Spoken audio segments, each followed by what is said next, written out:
if you're asking children to describe a Big Bang cosmology, then they might say that a fully formed planet and comet just sort of popped out after, a few minutes, hours, or days. Perhaps they believe that, but that has nothing to do with a body of consensus of what creation scientists believe. Congratulations, you played yourself.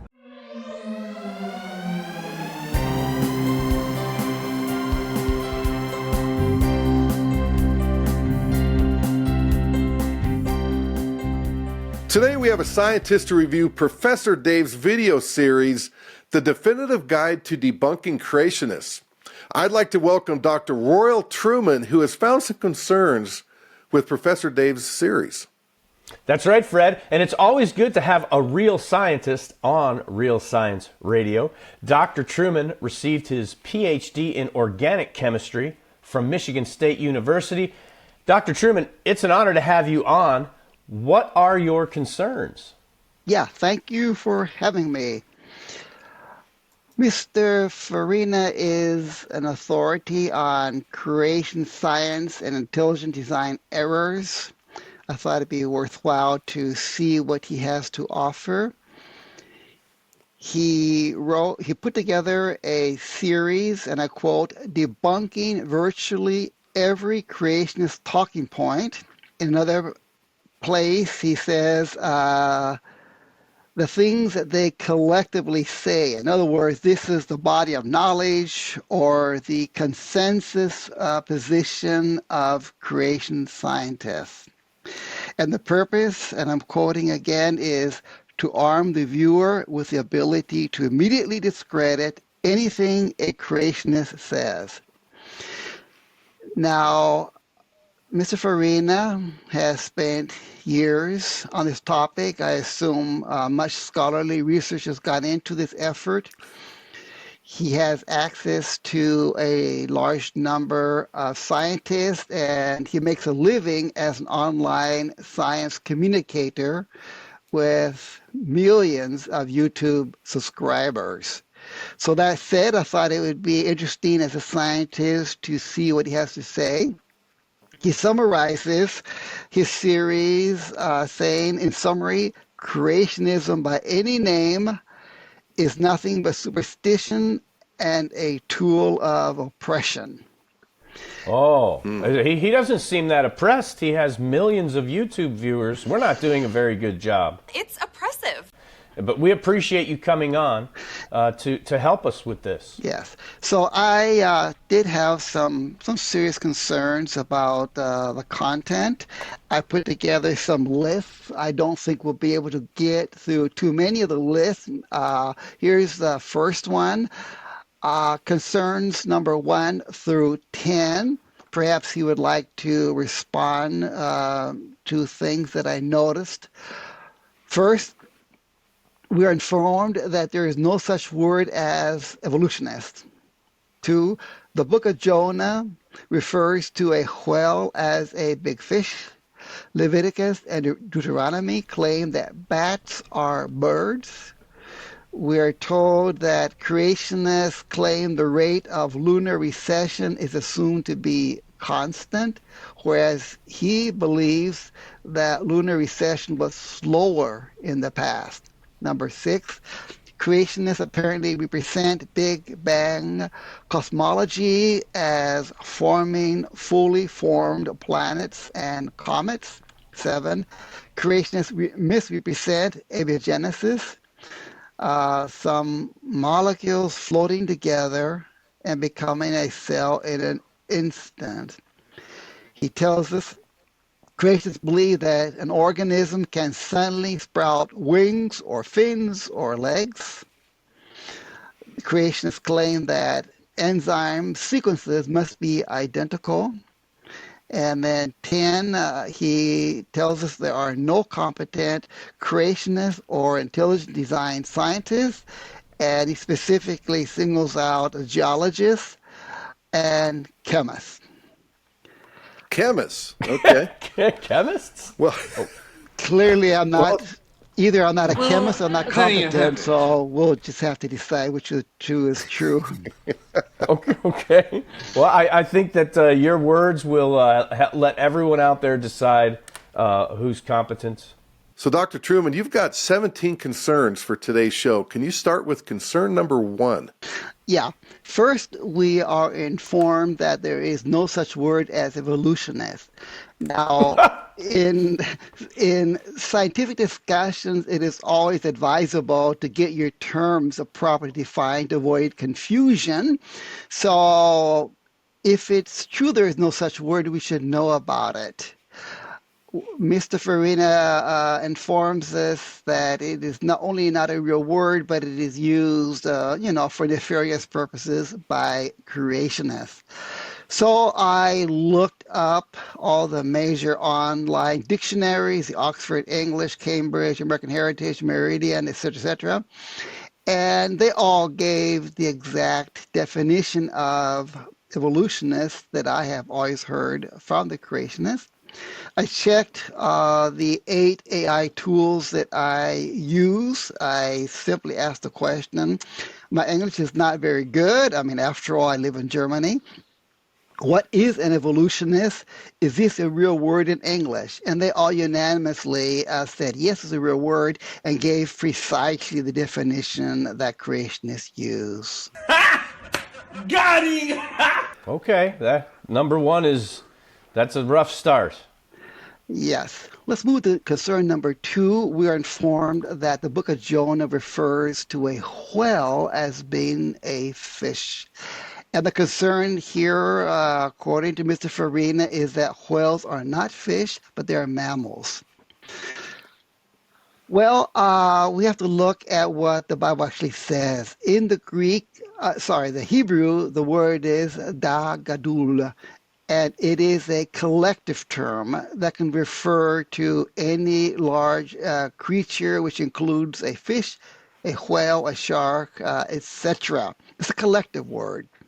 So, to make it short, the Hebrew does not claim that whales were involved in any way in the book of Jonah, nor do any of the translations from Hebrew to English use the word whale at all. To the right, you see several dozen translations: big fish, huge fish, great fish, big fish, No whale. etc. No whale. No whale. Yep. So I'm not sure why Mr. Farina made that statement.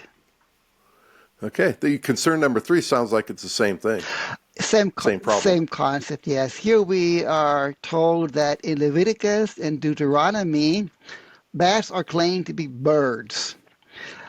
And therefore, of course, God doesn't know anything about the creation that he made. That is what we are told. And he simply reiterates, no, they are mammals, not birds. But we got to go back and see what the Bible actually says. The word used is off, and it is used to introduce the topic of clean and unclean flying creatures. You see, the word off doesn't exist in English or Spanish, German, or anything else. It is a collective term. The root is derived from flying or winged. And so it can refer to a wide category of animals.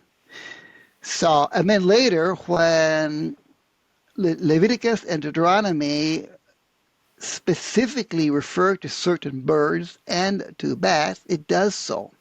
But they have all been introduced under the collective term of flying creatures. So there is no contradiction. Well, we could assume that David James is not a biblical scholar. He doesn't claim to be a biblical scholar, so we're not going to be too hard on him with the biblical stuff.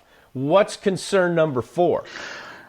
Number 4 is more of an astronomy or physics question. It deals with the rate of lunar recession, because that has been used to calculate the maximum age of the Earth-Moon system.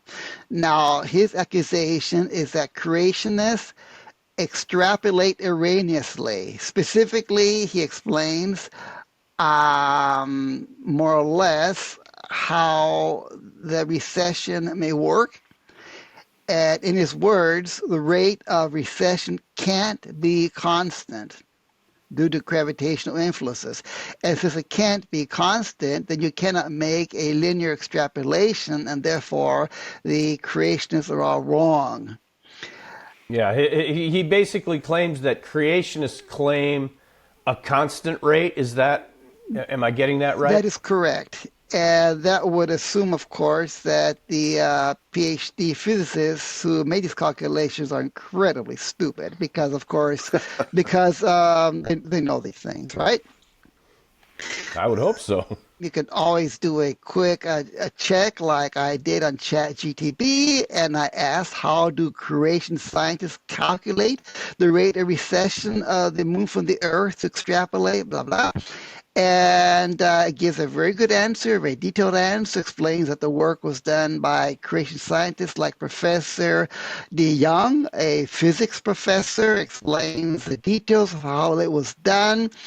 And then I quote here, they, the creationists, then argue that the rate at which the moon recedes isn't constant over time. It's the very foundation, it's the very basis of calculations. In other words, the accusation is simply not true. This is not the way the experts have done the calculations. Okay, so concern number 5 is related to lunar recession also, right? It is, but before I get there, maybe a comment or two for those who are interested in how this works. Essentially, what happens is that as the Earth rotates and the moon exerts a gravitational force, it leads to a tidal bulge on the Earth, the part facing the moon. But the issue is that the Earth is rotating a little bit faster than the moon is moving around, and therefore this bulge gets ahead of the moon. So what happens is the gravitational force attracts the moon, like throws the movement of the moon ahead. It accelerates it. And this is where the recession then occurs. It is accelerating the distance, the separation, the distance between the two. So, Wow. and there are two issues here. Basically, the faster the Earth is rotating, as everybody agrees occurred in the past, the stronger this effect. This means that this tidal bulge, the effect would be stronger and more pronounced in the past, leading to a larger angle. That means that the gravitational torque would have been stronger in the past. In the past, the moon would have been thrown away farther from the Earth faster. And in addition, just simply the fact that the Earth and Moon went closer together again means that the gravitational force and therefore the torque would have been stronger. So, interesting calculations, which you folks can look up if you want. That is basically how it was done. Yeah, it's bottom line, it's not a constant rate. We never claimed it was. Correct. Professor Dave then makes a remarkable statement. To him, all this makes a lot of sense. He believes that lunar recession was slower in the past. Why? Well, he says, and I'm quoting again in yellow here, it was closer, and it makes perfect sense, given the stronger attraction. They were close to get attraction, and so there is no contradiction in this data. Well, unfortunately, he just doesn't understand the nature of what's causing this recession. As I explained, one way to look at it would be from a well-known equation on celestial mechanics, a little daunting, the equation, but the two things to look at are the terms, the 1 over 8 to the 6th power. That is telling us that the recession rate is faster as 1 over the distance. So in other words, that means that when they were closer, the recession would have to be faster. That is not only logical, but it's what the mathematics is showing here. Which is Okay, and now this equation is new to me, Dr. Truman, but you're saying this equation is not new to not at all. scientists. Not at all. This is using the Oh, starting bell time. And the same is true with the omega term, the very, very last term of the equation. It's the same thing. There's a linear relationship, and therefore, the faster the rotation of the Earth, the faster the recession rate. So, not to belabor the point, but it doesn't make perfect sense, and the conclusion is wrong. And so, this simply is not a correct statement. Yeah. Yep. Exactly. So kind of a straw man argument. So Right. concern number 6 Right. Now, then, has to do with the Big Bang. concern number 6, we are told that creationists misrepresent Big Bang cosmology, claiming that fully formed planets and comets just came tumbling out.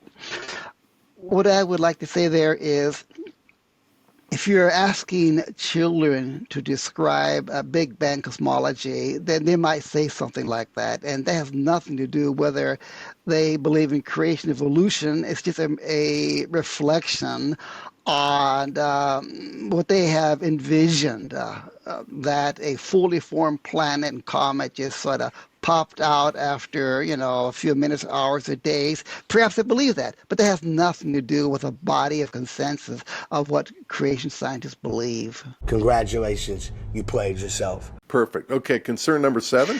And similarly, we are told that our understanding of abiogenesis is that molecules just float together and bloop, a cell is formed in an instant, whereas evolutionists would say this was a long, long period of hundreds of millions of years.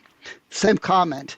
Again, if you talk to little kids, who don't know a whole lot about these ideas, then they can say anything. But this has nothing to do with creationists or evolutionists. It's just a reflection that you're perhaps talking to kids instead of qualified people. Yeah, I've never heard a creationist say that, so you're absolutely right. So concern number 8. Also, that supposedly we believe that organisms can suddenly sprout wings or fins or legs. Again, I've never heard anything like that. Though I must point out that there are some evolutionists that do believe that, like Richard Goldschmidt. He did believe this. that's right. But Yep, hopeful monster. exactly. But again, if any creationist is saying this, then again, you shouldn't be talking to 7, 8-year-old kids, but you should be talking about some serious scientists. All right, so the next one, concern number 9, enzyme sequences are identical? Right. Here we are accused of claiming that the probability of forming a protein is extremely low, because what is done is at every position in the protein or enzyme, we're taking n possibilities and we're raising it to the power of how many amino acids are in that sequence. And he say, well, that's crazy, simply because there could be alternative sequences that would still produce the same function. Well, the statement is correct. You can have different sequences and a large number of sequences producing the same function, but I have heard in my whole life a creationist ever say this, and he was immediately corrected by somebody else in the audience. Correction. I personally have written papers on this topic more than 30 years ago. This is not how the calculations are done. In fact, I recommended using a Shannon theory approach to take into account certain mathematical features like low probability sets or low probability sequences. Long story short, if you were to ask high school or junior high school kids about the probability of proteins forming, they are just as likely to make this incorrect statement, whether they're creationists or evolutionists. And this is not something that the body of knowledge of creationists would say. Okay, so now that brings us to number 10.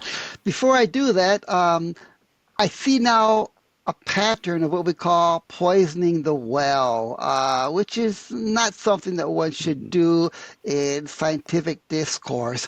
When you go through this series, you see a lot of statements like how clueless they are about the entire body of scientific knowledge, or creationists are not part of science. They don't learn science. They don't do science. Real scientists don't waste a single second thinking about them, or they just ignore all science. And then there is the example of the quote, cartoonish mischaracterizations that preachers use, like porcupines magically morphing into fiddler crabs. I have no Uh-huh. idea Yeah. who has Wow. ever said that. And he says, Yeah. and he says that we are allergic to science. And then he uses a phrase I want to come back to, and to basic logic. This term, basic logic, we'll come back to that during the presentation. Huh. Yeah. Continuous idea of poisoning the well. You'll see quotes like, creationists are willfully ignorant of scientific principles. Creationist preachers are barely real people.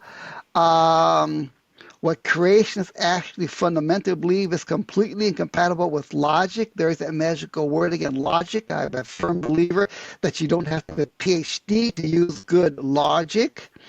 When referring to other experts like Professor Tour, he says that he Ah, got yes. debunked worse than anybody in the history of the internet, which Yeah. is why, in a quote, he's a shell of his former self and doesn't talk about origin of life Yeah. research.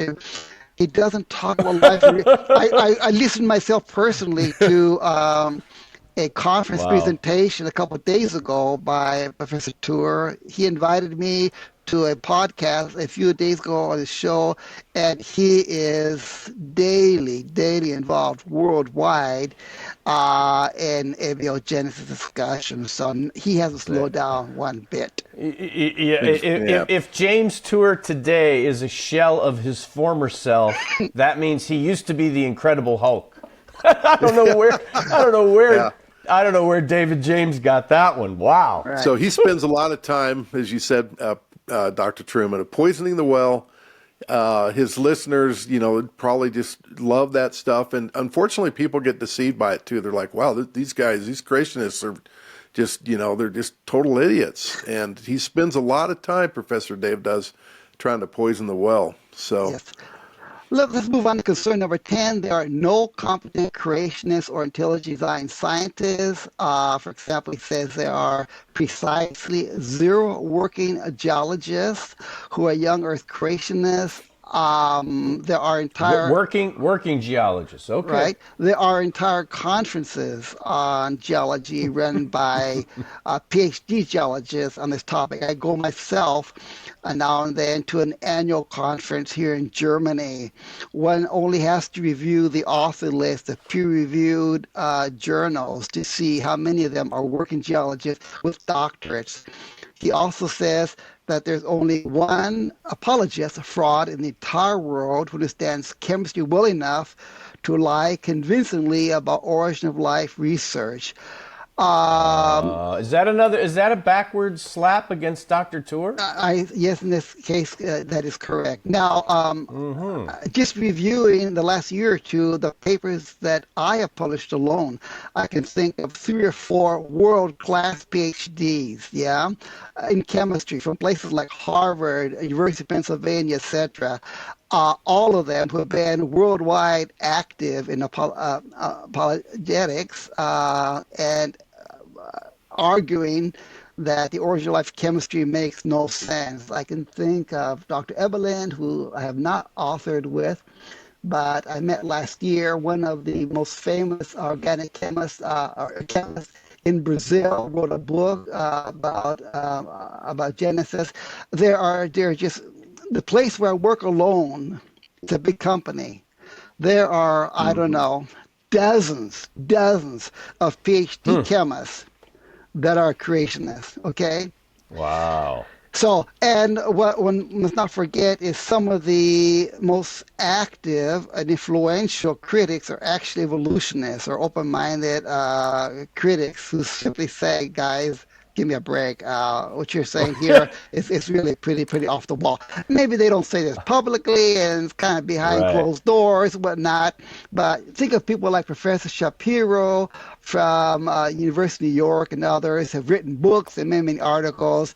It's just not true at all that there's like Mm-hmm. one chemist involved at Yeah. all. All right. So we've gone through 10 concerns already. And you had a whole bunch more, Dr. Truman. We've got, you actually had 11 through 17. And what we're hoping to do is we're hoping that Professor Dave will pick 3 or 4 out of this list so that we can go into more details, because we're just kind of skimming the surface on these. And I mean, we've really just gotten started. That's right. I'm going to move on to the second list now, but let me say, yes, I would welcome a response from Dr. Dave, but he can pick any topic he wants out of chemistry or biology or Do you information want to say science. that again? You actually said Dr. Dave. I want to make sure that Oh, doesn't it's get out there. perfect. No, it's perfect. No, it's not perfect. Oh, did I blow it? No, Oh, I you was just did the same thing, Doug. I forgot about that. No, I was just going to say, Dr. Truman, you just promoted Professor Oh, Dave no. to Dr. Dave. But here's the thing: is you're allowed to misspeak on Real Science Radio, and we're not gonna Right. play gotcha Yeah, guys, over that. the problem is everybody I know got a doctorate, and it's no big, it's like no big deal. It's like no big deal.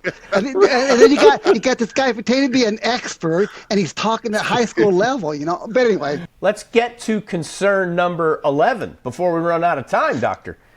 yes, okay. So let's continue with concerns 11 through 17. I'm quoting now: all organisms have DNA wrapped around histones. An enzyme interacts with a promoter. Mutations are simply changes to the genetic code. Genes make up around 1 to 2% of the genome. Genes for ribosome RNA and trans RNA are coding DNA. 10% maximum of the human genome is functional, and 84% of the human chimp sequences identity allegedly neglects rearrangements. Okay, so now some of those are evolutionist favorites, so definitely make the top 17 of arguments I've heard from them. Yeah. So these can all be put under the category of freshman genetics, okay? That's why I picked these particular ones, because they can be grouped together. So he prepares the ground here by explaining that most creationists do not comprehend genetics at even a high school level. He says that there's a lot that creationists don't understand, but we and his listeners should understand. And that creationists lie about high school level genetics concepts, and says that dishonesty is their only recourse because the evidence is overwhelming. So we'll wrap up, I think, today's session just about genetics. Let's jump into concern number 11. So he starts off explaining some general things about genetics to make sure everybody is properly oriented. We are told that every organism has a genome, and that the DNA is wrapped around proteins called histones. Well, Okay. a minuscule proportion of all organisms have the DNA wrapped around histones. It's just not true. For example, bacteria don't at all. So we're starting. That was a direct quote when Yeah. he said every organism. Yeah. Again, I'm not being picky just to be picky. There's an important point here. These kinds of mistakes are deeply, deeply revealing to those of us who are scientists. It explains why he can so easily believe that bacteria, archaea, eukaryotes all shared a common ancestor. It's because he does not understand the fundamental different architectures, engineering upon which the genetics are based. If he knew these things, then he couldn't make a statement like that all of them are wrapped around his stones. So again, I'm not trying to be picky, but this is to me Yep. deeply, deeply revealing. And then similarly, concern number 12. That is right. We're told a little bit how gene expression works. He refers to the region of DNA called promoters next to the coding region, and then he says that an enzyme will interact at that region. An enzyme. Well, there are no enzymes attached to promoters, much less an enzyme. Again, it's not only wrong, and it's not only high school level wrong. The problem here is it's revealing to me a lot. There are no chemical reactions occurring at the promoter. So how can somebody think that there would be an enzyme? So to me, it's not just a mistake. It's deeply revealing. Wow. But he presents it with such confidence that so a fellow like me who's never studied any of this, which is most people have never studied any of this. People who are very successful have never studied any of this. And so if he says something like that with confidence, his audience will tend to believe him because we don't know any better.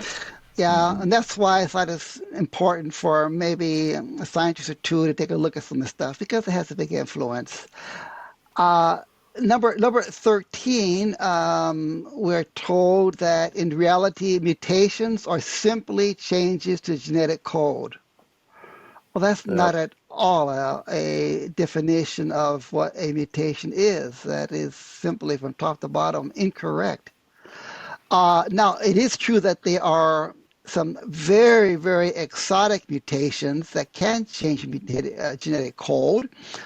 If you have some mutations in the anti-coding region of tRNAs, or some mutations that affect how and which amino acids are charged to tRNA. These can affect the genetic code, but that is very, very rare, and that is not a definition of what mutations are. Most mutations aren't related to the genetic code at all. They don't affect protein sequences. And in fact, most damaging mutations that occur are because they misregulate the genes, not because the wrong proteins are being formed at all. So I gave just a little list here at the bottom. Different kinds of mutations. It can be loss of genes, chromosomal rearrangements, alteration to the regulatory region of coding genes, to the regulatory region of non-coding genes, heterochroman, alteration in sequences, mutations to the splicing, code in messenger RNA, etc., etc., etc. Mutations that affect how the epigenetics work. There are many, many, many kinds of mutations, and none of them have anything whatsoever to do with the genetic code. Okay, then this next one, concern number 14, we've heard this a lot. Genes make up around 1 to 2% of the genome. How long have we heard that?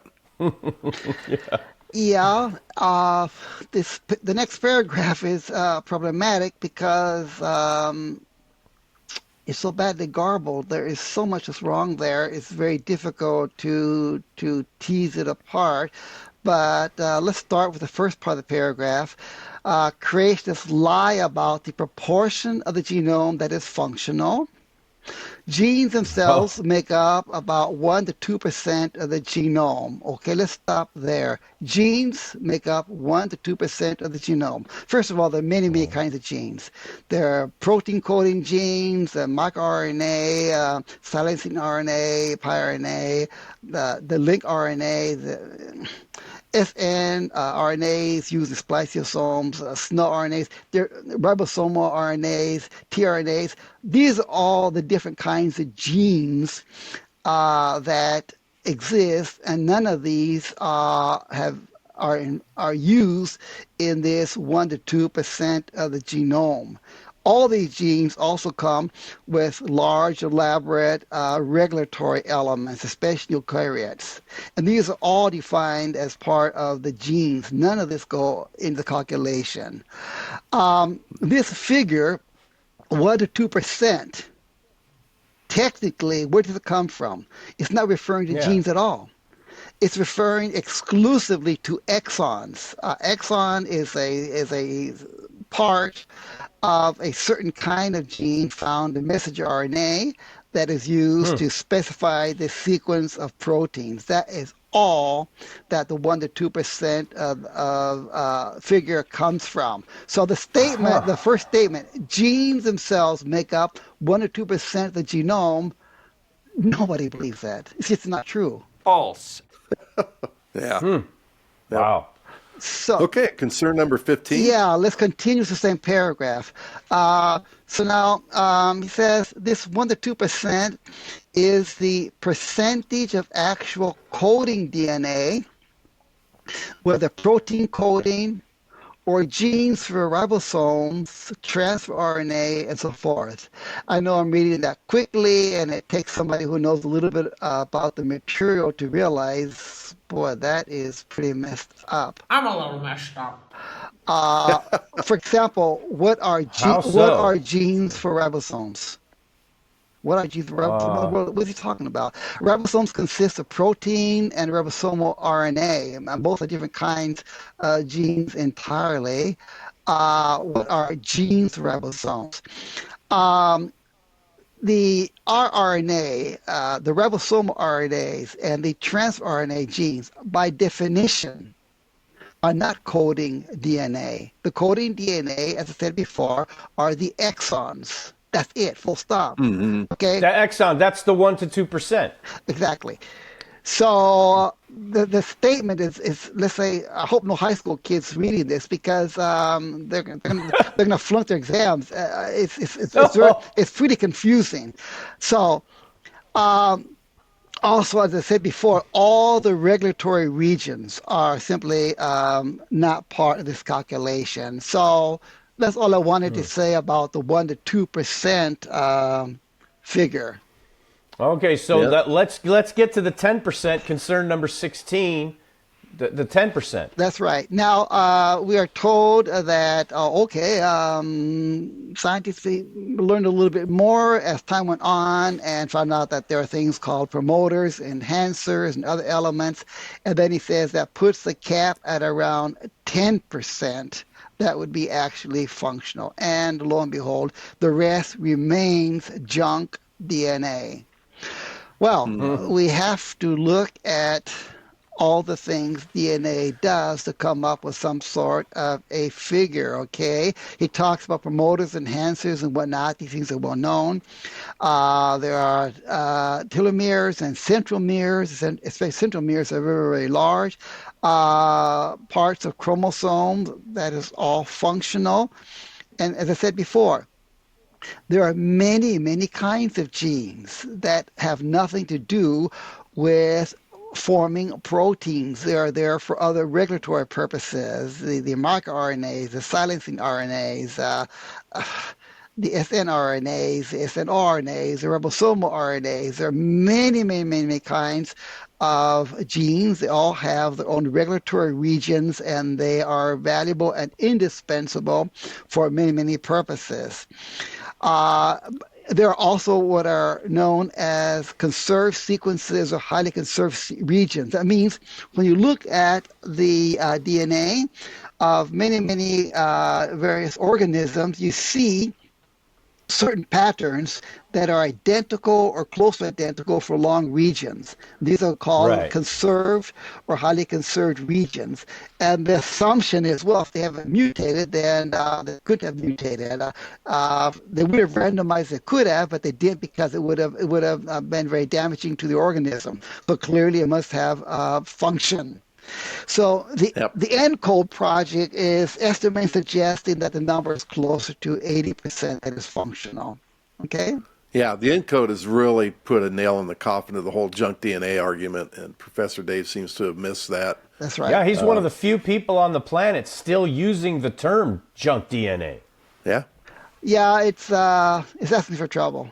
Okay, so concern number 17, 84% human-chimp sequence identity neglects realignments. So what's up with that, Dr. Truman? Okay, well, first of all, he starts off with a claim that human and chimpanzees share 98.8% of the genomes. He just states this as a fact. And then he says, and where did the creations go wrong? He says they, honestly, make this claim about 84%. Why? Because he says and claims that what they're doing is aligning these sequences on top of each other and comparing them, but are simply neglecting that because of mutations that would misalign things, just like two identical sentences, if you remove a word, would misalign everything and make it look like those sentences are very, very, very, very different.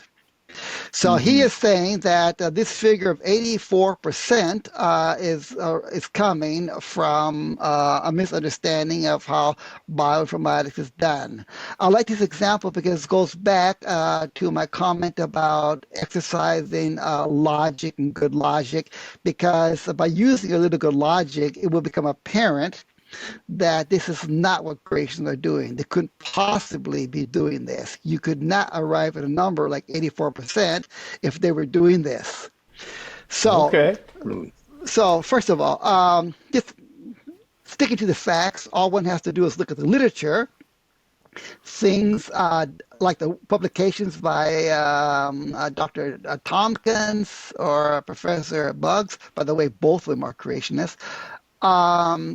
Dr. Tompkins wrote a paper, and in it, he explains how these things are done by everybody, whether you're a creationist or an evolutionist. He says the first thing you do is you line up parts of genomes, like from chimpanzees to humans, that are kind of similar.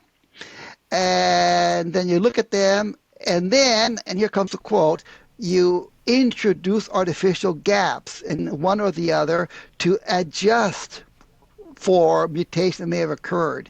In other words, this is done automatically by everybody. Anybody who's worked with bioinformatics knows you have to do this because there's no other way to compare genomes. They're just too different. Oh.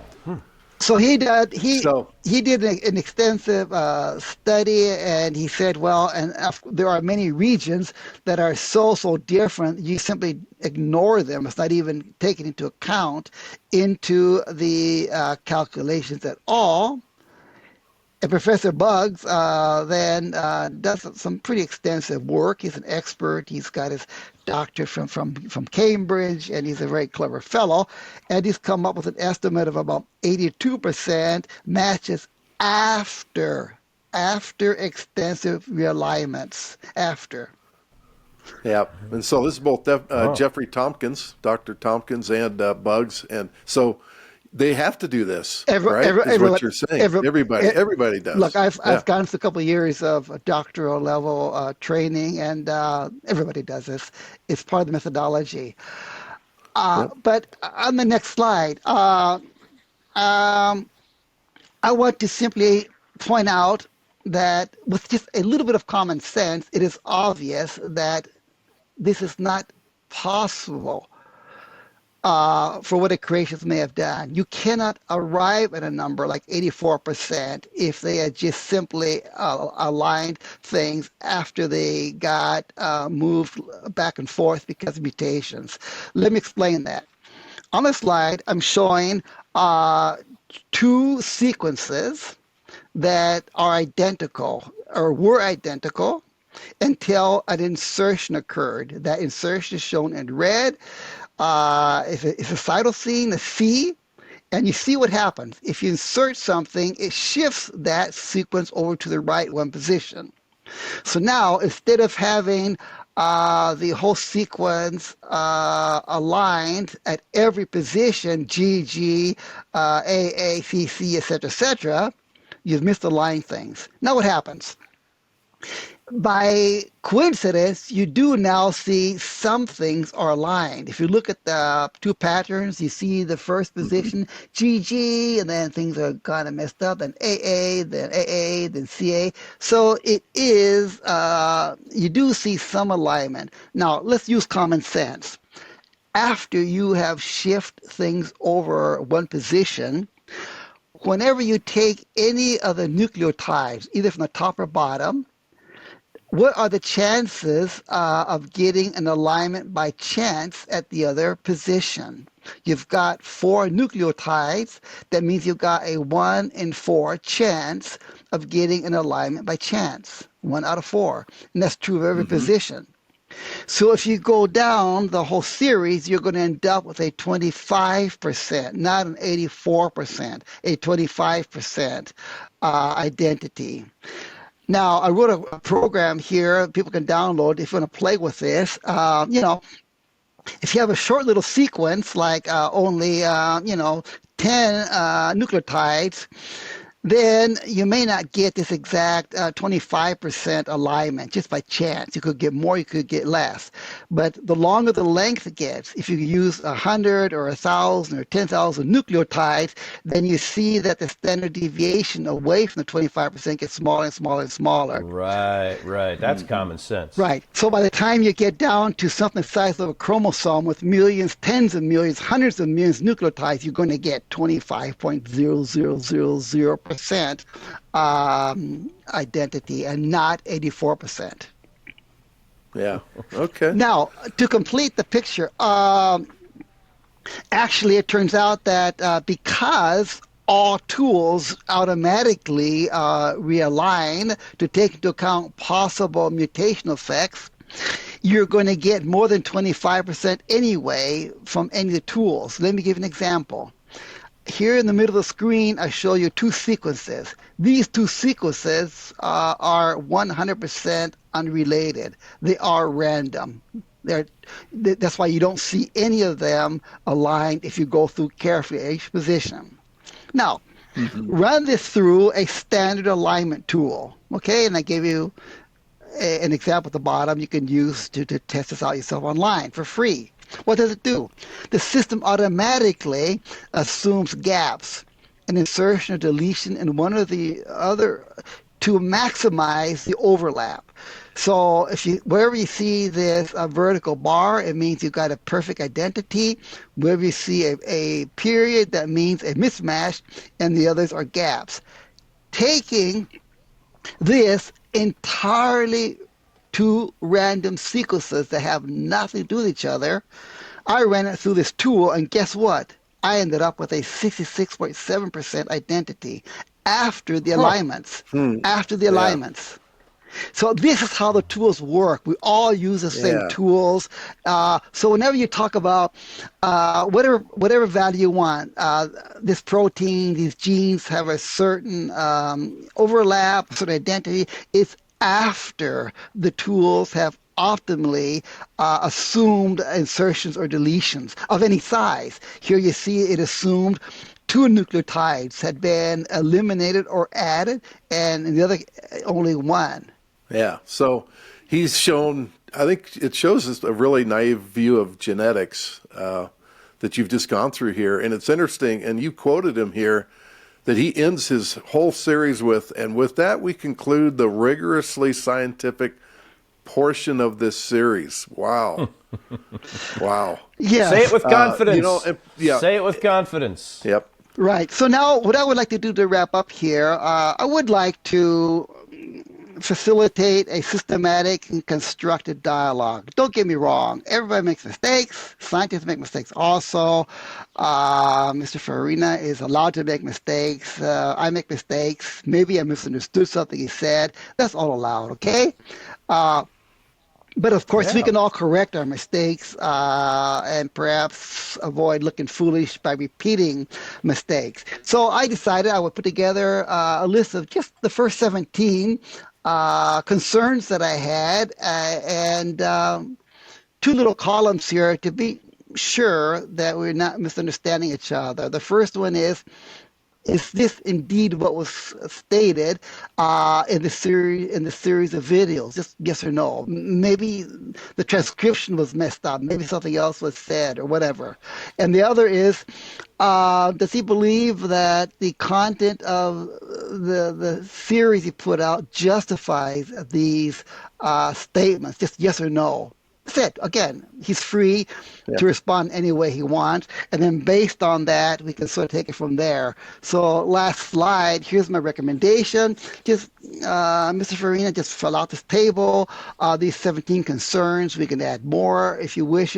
Just respond with this to the Real Science Radio. Just yes or no, this is what I said, or this is what I believe. If he wants, he could add on to this. He could explain. He could comment. That's also okay. We could go on. I mean, listen, I'm not going to lie. I'm not going to lie to you. The list is very, very, very long of concerns I had, and it's kind of tedious, and I don't think anybody's going to really want to go through the list. So here's my offer. Whoa. Just pick any 4 arguments whatsoever. I mean, this is his series. He's the expert. He's a professional trainer. Pick any argument you want that was introduced in this series, the definitive guide, whatever. Pick it out of the area of chemistry, biology, information science. Anything, whether I mentioned it here or did not mention it, makes no difference. Just pick what he thinks are the 4 topics worthy of discussion, and let's take it from there. Yeah, that's a great challenge. Yeah, and I love this. I love the simplicity of it. You're willing to just have 4 of these topics with 2 questions applied.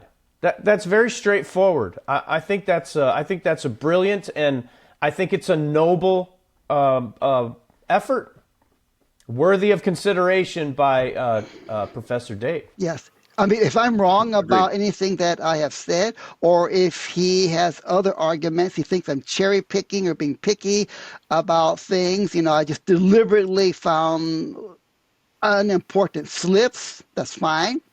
Then he can pick any topic he wishes to further discuss in any matter. That's fine with me. Yeah. Okay. So, Professor Dave, please consider, just check this list, find the 4 ones that you'd like to have a continued discussion on, and we'd love to facilitate that. So, Amen. Dr. Truman, really appreciate you taking the time. I mean, what an effort you went through to come up with these 17 concerns, and you had a bunch more, but for time's sake, we've limited it to these 17. And out of those 17, we just asked Professor Dave just to pick 4 so that our audiences, his audience, can consider these more in depth and find out, where does the truth really lead on all of these. So, again, thank you very much, Dr. Truman. Your work is just incredible.